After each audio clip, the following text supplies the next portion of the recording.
Now we move towards stoichiometry और हम देखेंगे कि कैसे हम बैलेंस्ड केमिकल इक्वेशन में कन्वर्जन्स कैरी आउट करते हैं और कैसे क्वांटिटेटिव रिलेशनशिप इस्टेब्लिश करते हैं between reactants and products. So now the first conversion that we can perform in stoichiometry is mole-mole conversion. Now for example मेरे पास एक रिएक्शन है 1 mole of nitrogen reacts with 3 moles of hydrogen and it gives me 2 moles of NH3. Now this is a balanced chemical equation. Now हमें अगर reactant के मोल दिए गए हैं तो हम प्रोडक्ट्स के मोल फाइंड आउट कर सकते हैं या प्रोडक्ट के मोल दिए गए हैं तो रिएक्टेंट के मोल्स फाइंड आउट कर सकते हैं. Now let's see both the conditions. So now first case है हमारे पास कि हमें मिले हैं 2 मोल्स ऑफ नाइट्रोजन. अब हमसे दो चीज़ें पूछी हैं कि हमारे पास 2 मोल्स ऑफ नाइट्रोजन है तो इससे अमोनिया के कितने मोल्स बनेंगे. So this is the first question. Second question ये है कि 2 मोल्स ऑफ नाइट्रोजन हाइड्रोजन के कितने मोल्स के साथ रिएक्ट करेंगे. सो हम देखते हैं कि 2 मोल्स ऑफ नाइट्रोजन से हमें अमोनिया के कितने मोल्स मिलेंगे. तो इसके लिए हम यूज़ करेंगे बैलेंस्ड केमिकल इक्वेशन. तो बैलेंस्ड केमिकल इक्वेशन में 1 mole of nitrogen is giving us 2 moles of ammonia. तो अगर हमारे पास 2 मोल्स ऑफ नाइट्रोजन है तो ये हमें कितने देंगे, डबल यानी 4 मोल्स ऑफ अमोनिया प्रोवाइड करेंगे. नाउ सेकंड क्वेश्चन ये है कि 2 मोल्स ऑफ नाइट्रोजन कितने मोल्स ऑफ हाइड्रोजन के साथ रिएक्ट करेंगे कंप्लीटली. सो बैलेंस्ड केमिकल इक्वेशन के मुताबिक 1 mole of nitrogen reacts with 3 mole of hydrogen. तो 2 मोल्स ऑफ नाइट्रोजन क्या करेंगे, डबल नंबर ऑफ हाइड्रोजन के साथ यानी 6 मोल्स ऑफ हाइड्रोजन के साथ रिएक्ट करेंगे. सो 2 मोल्स ऑफ नाइट्रोजन को हाइड्रोजन के 6 मोल्स रिक्वायर्ड हैं to completely carry out this reaction. So यूँ हम किसी रिएक्टेंट्स के मोल्स अगर पता हों तो उससे हम प्रोडक्ट के मोल्स और उसके साथ दूसरे रिएक्टेंट के जो रिक्वायर्ड नंबर ऑफ मोल्स हैं उनको कैलकुलेट कर सकते हैं. नाउ सेकंड थिंग ये है कि हम प्रोडक्ट्स से रिएक्टेंट्स को कैसे कैलकुलेट कर सकते हैं. तो अगर हमें प्रोडक्ट्स के मोल्स गिवन हैं तो हम रिक्वायर्ड अमाउंट ऑफ रिएक्टेंट्स को कैलकुलेट कर सकते हैं. फॉर एग्जांपल हमें कहा गया है कि हमारे पास 3 मोल्स ऑफ अमोनिया फॉर्म हुए हैं. एक रिएक्शन में 3 मोल्स ऑफ अमोनिया फॉर्म हुए हैं. Now you have to tell कि हमारे पास इस रिएक्शन में नाइट्रोजन के कितने मोल्स यूज़ हुए हैं और हाइड्रोजन के कितने मोल्स यूज़ हुए हैं. तो बैलेंस्ड केमिकल इक्वेशन में 2 मोल्स ऑफ अमोनिया बनते हैं 1 मोल ऑफ नाइट्रोजन से, यानी जितने मोल्स ऑफ अमोनिया बनेंगे उसके आधे मोल्स नाइट्रोजन के यूज़ होंगे. तो अगर 3 मोल्स बन रहे हैं तो कितनी नाइट्रोजन यूज़ होगी, तो 3 की आधी यानी 1.5 moles of nitrogen will be used. Now इसी तरह बैलेंस्ड केमिकल इक्वेशन में 3 मोल्स ऑफ हाइड्रोजन से बनते हैं 2 मोल्स ऑफ अमोनिया, यानी अमोनिया बनाने के लिए हमें 1.5 टाइम्स ज़्यादा हाइड्रोजन रिक्वायर्ड है. तो अगर हमने 3 मोल्स ऑफ अमोनिया बनाने हैं तो उसके लिए 1.5 टाइम्स यानी 3 मल्टीप्लाई बाय 1.5 हमें 4.5 मोल्स ऑफ हाइड्रोजन की ज़रूरत है. सो यूँ हम मोल मोल कन्वर्जन कैरी आउट कर सकते हैं and this is the simplest conversion in stoichiometry. The second conversion is mole mass conversion. So mole mass conversion में हमें अगर एक साइड के मोल्स पता हैं तो हम दूसरी चीज़ों का mass कैलकुलेट कर सकते हैं. फॉर एग्ज़ाम्पल इसके लिए मैं एक इक्वेशन लेता हूँ कि कार्बन रिएक्ट करती है with 1 mole of oxygen and gives us 1 mole of carbon dioxide. So इसमें हम किसी एक रिएक्टेंट के मोल्स को यूज़ करके दूसरे रिएक्टेंट का मैस और प्रोडक्ट का मैस भी कैलकुलेट कर सकते हैं या प्रोडक्ट के मोल्स यूज़ करके रिएक्टेंट्स का मैस कैलकुलेट कर सकते हैं. So let's see both of these cases. So सबसे पहले हमें मिला कि हमारे पास कार्बन के 3 मोल्स हैं. सो कार्बन के 3 मोल्स के साथ रिएक्ट करने के लिए फर्स्ट क्वेश्चन इज़ कि ऑक्सीजन के कितने अमाउंट रिक्वायर्ड है. अब मोल मैस कन्वर्जन है तो ऑक्सीजन का हमसे मैस पूछा जाएगा और कार्बन के 3 मोल्स को यूज़ करके कितना मैस ऑफ कार्बन डाइऑक्साइड हमारे पास बनेगा। तो इसमें हम मोल्स को कन्वर्ट करेंगे मैस में। सबसे पहले बैलेंस्ड केमिकल इक्वेशन की तरफ जाएंगे।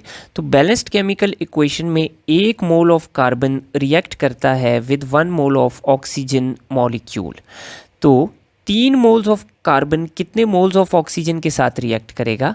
तो चूंकि एक के साथ रिएक्ट करता है तो 3 moles of carbon 3 moles of oxygen के साथ रिएक्ट करेगा। अब हमने ऑक्सीजन का मैस निकालना है, तो mass is equal to moles multiply by molar mass. So 3 are the moles, molar mass of oxygen is 32 grams. So 3 moles of carbon react करेंगे कितने मैस ऑफ ऑक्सीजन के साथ? 96 ग्राम्स ऑफ ऑक्सीजन के साथ। और अगर हमसे पूछा है कि 3 मोल्स ऑफ कार्बन से कितने मैस ऑफ कार्बन डाइऑक्साइड बनेगा, तो 1 मोल ऑफ कार्बन से बैलेंस्ड केमिकल इक्वेशन में 1 मोल ऑफ कार्बन डाइऑक्साइड बनता है। तो 3 मोल ऑफ कार्बन से हमारे पास कार्बन डाइऑक्साइड के 3 मोल्स बनेंगे। अब हमने इसको मैस में कन्वर्ट करना है, तो mass is equal to moles multiply by molar mass. हमारे पास 3 मोल्स ऑफ कार्बन से 132 ग्राम्स ऑफ कार्बन डाइऑक्साइड हमें देखने को मिलेगी। यूँ हम किसी भी रिएक्टेंट के मोल्स को दूसरे रिएक्टेंट के मैस और प्रोडक्ट के मैस में कन्वर्ट कर सकते हैं। नाउ अगर हमें प्रोडक्ट के मोल्स दिए हैं और हमने रिएक्टेंट्स का मैस निकालना है, तो हम ये भी कर सकते हैं। फॉर एग्ज़ाम्पल, हमें दे दिया कि हमारे पास कार्बन डाइऑक्साइड के 2 मोल्स बने हैं एक रिएक्शन में, तो कितना मैस ऑफ कार्बन यूज़ हुआ है और कितना मैस ऑफ ऑक्सीजन यूज़ हुआ है। तो हम बैलेंस्ड केमिकल इक्वेशन पे जाते हैं। तो बैलेंस्ड केमिकल इक्वेशन में 1 मोल ऑफ कार्बन डाइऑक्साइड बनता है 1 मोल ऑफ कार्बन से। तो 2 मोल्स ऑफ कार्बन डाइऑक्साइड बनेंगे 2 मोल्स ऑफ कार्बन से। तो 2 मोल्स ऑफ कार्बन का कितना मैस है? 2 multiply by molar mass of carbon 12 ग्राम, तो 24 grams. 2 moles of carbon dioxide बनेंगे 2 मोल्स ऑफ कार्बन और 24 ग्राम्स ऑफ कार्बन से। इसी तरह 2 मोल्स ऑफ कार्बन डाइऑक्साइड बनेंगे 2 मोल्स ऑफ ऑक्सीजन से, क्योंकि 1 मोल ऑफ कार्बन डाइऑक्साइड बनता है 1 मोल ऑफ ऑक्सीजन से। तो 2 मोल्स ऑफ कार्बन डाइऑक्साइड बनेंगे 2 मोल्स ऑफ ऑक्सीजन से। तो अगर हम इसको मैस में कन्वर्ट करें, तो moles multiply by molar mass of oxygen. हमारे पास 64 ग्राम्स ऑफ ऑक्सीजन यूज़ होगी इस रिएक्शन में। नाउ इसी तरह हमें किसी चीज़ का मैस दे के उसको मोल्स में कन्वर्ट करना भी पूछा जा सकता है। फॉर एग्ज़ाम्पल, हमसे अगर पूछा कि हमारे पास कार्बन के हमने ले लिए हैं 24 ग्राम्स। 24 ग्राम्स ऑफ कार्बन से कितने moles of carbon dioxide form होंगे? तो सबसे पहले हम कार्बन को कन्वर्ट करेंगे मोल्स में। Given mass is 24 grams, molar mass is 12 grams. Carbon के हमारे पास 2 मोल्स आ गए। बैलेंस्ड केमिकल इक्वेशन में 1 मोल ऑफ कार्बन से 1 मोल ऑफ कार्बन डाइऑक्साइड बनती है। तो 2 मोल्स ऑफ कार्बन से कितने मोल्स ऑफ कार्बन डाइऑक्साइड बनेंगे? 2 मोल्स ऑफ कार्बन डाइऑक्साइड बनेगी। यूँ हम किसी भी साइड पे मोल्स को मैस में या मैस को मोल्स में कन्वर्ट कर सकते हैं। The third conversion that we perform in stoichiometry is mass to mass conversion. Now this is the most lengthy of all the conversions. इसको देखने के लिए हम एक इक्वेशन लेते हैं, sulphur plus oxygen, it forms sulphur dioxide. This is a balanced equation. Now हमें reactant का मैस दे के प्रोडक्ट्स का मैस पूछ सकते हैं, या प्रोडक्ट का मैस दे के रिएक्टेंट का मैस पूछ सकते हैं। फॉर एग्जांपल, इसमें हमें दे दिया ऑक्सीजन का मैस। हमें दिया कि हमारे पास ऑक्सीजन का हमने मैस ले लिया है, फॉर एग्जांपल 64 ग्राम्स। अब हमसे 2 चीज़ें पूछी हैं कि ऑक्सीजन के 64 ग्राम्स सल्फ़र के कितने मैस के साथ रिएक्ट करेंगे, और ऑक्सीजन के 64 ग्राम्स से सल्फ़र डाइऑक्साइड का कितना मैस फॉर्म होगा।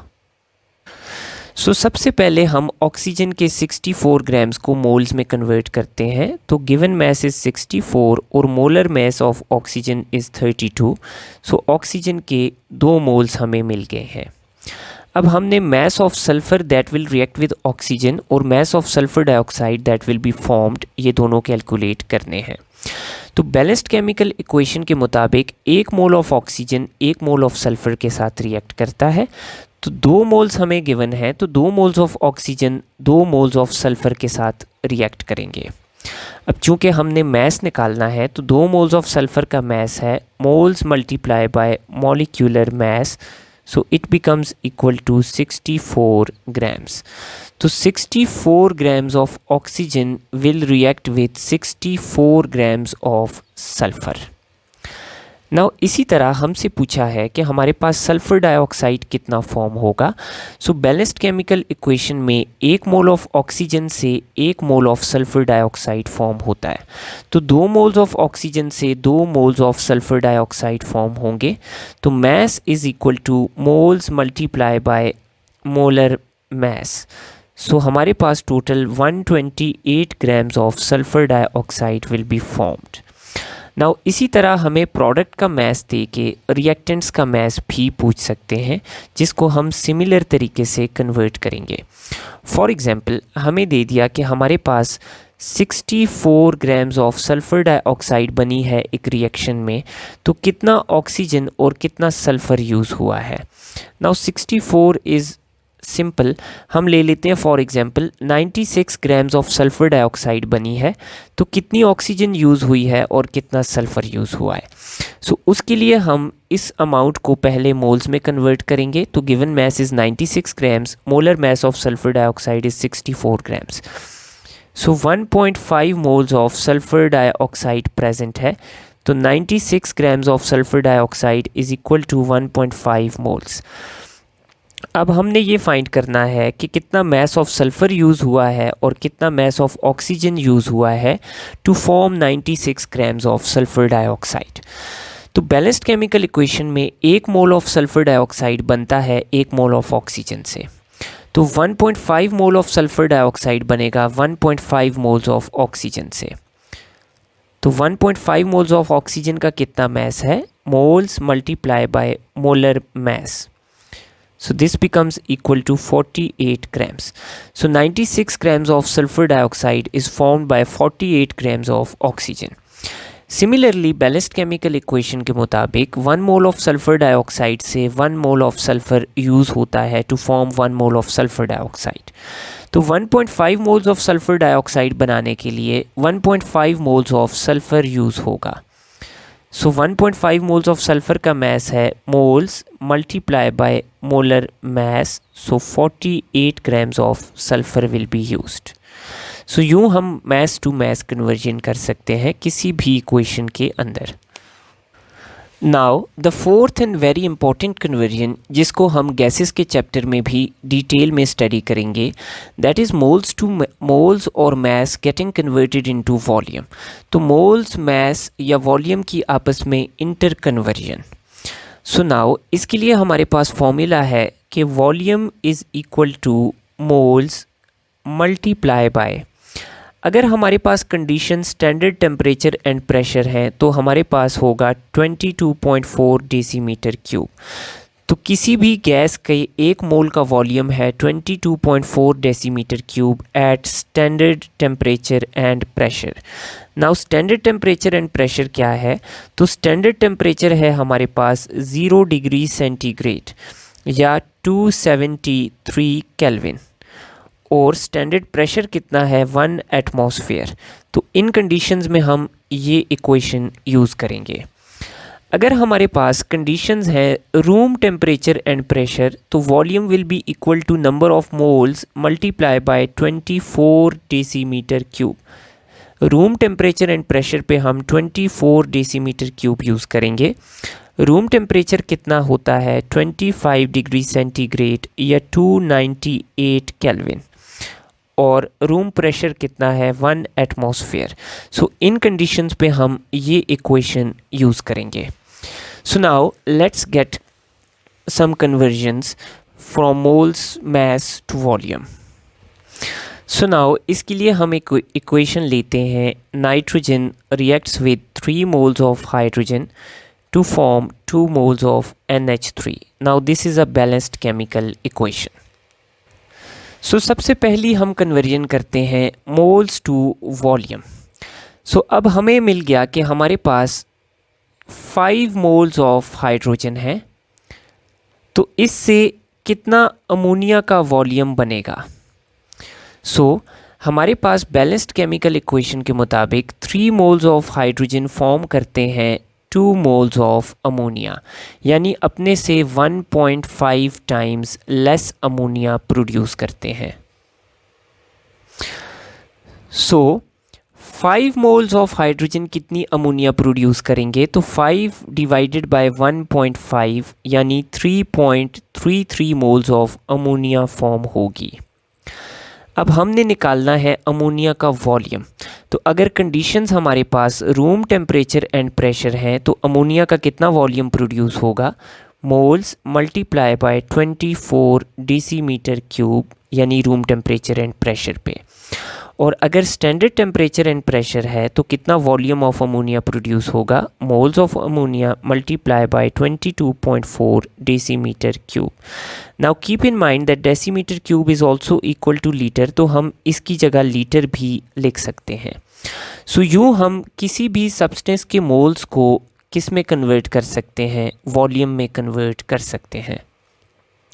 नाउ सिमिलरली हम मैस को भी वॉल्यूम में कन्वर्ट कर सकते हैं, या वॉल्यूम को मैस या मोल्स में भी कन्वर्ट कर सकते हैं. सो आइए देखते हैं. So now we are given 14 grams of nitrogen, और हमसे पूछा है कि 14 ग्राम्स ऑफ नाइट्रोजन से कितना वॉल्यूम ऑफ अमोनिया प्रोड्यूस होगा.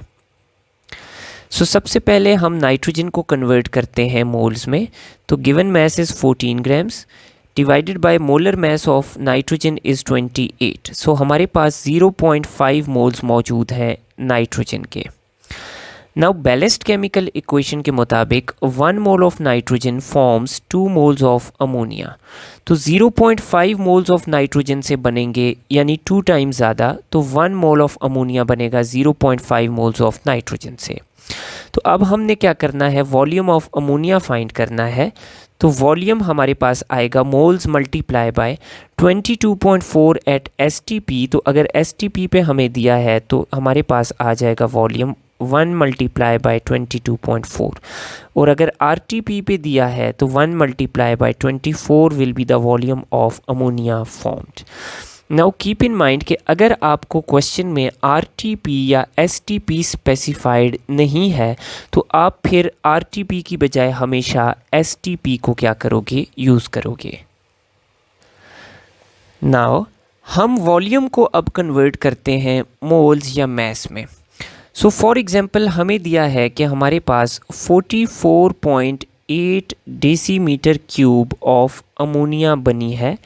तो कितना मोल्स और कितना मैस ऑफ हाइड्रोजन यूज़ हुआ है तो तब ये बनी है.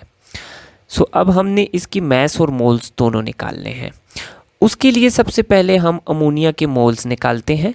तो volume is equal to moles multiply bye, चूँकि हमें RTP या STP स्पेसिफाइड नहीं है तो हम STP यूज़ करेंगे. सो नाउ हमारे पास वॉल्यूम है 44.8 decimetre cube divided by 22.4 decimetre cube is equal to moles of ammonia formed. So हमारे पास अमोनिया के कितने मोल्स बने हैं, 2 मोल्स बने हैं. तो अब हमने इन 2 मोल्स से निकालना है कि हाइड्रोजन का कितने मोल्स और कितना मैस यूज़ हुआ है. तो बैलेंस्ड केमिकल इक्वेशन के मुताबिक 2 moles of ammonia are formed by 3 moles of hydrogen. तो अब हमारे पास बने भी 2 मोल्स हैं, तो कितने मोल्स ऑफ हाइड्रोजन यूज़ हुए हैं, 3 मोल्स. अब मैस निकालने के लिए हम सिंपली क्या करेंगे, mass is equal to moles multiply by molar mass of hydrogen. So हमारे पास total 6 gram of hydrogen use हुई है, तो 2 मोल्स ऑफ अमोनिया या 44.8 डेसीमीटर क्यूब ऑफ अमोनिया बनी है. So that's all for this lecture. Thank you.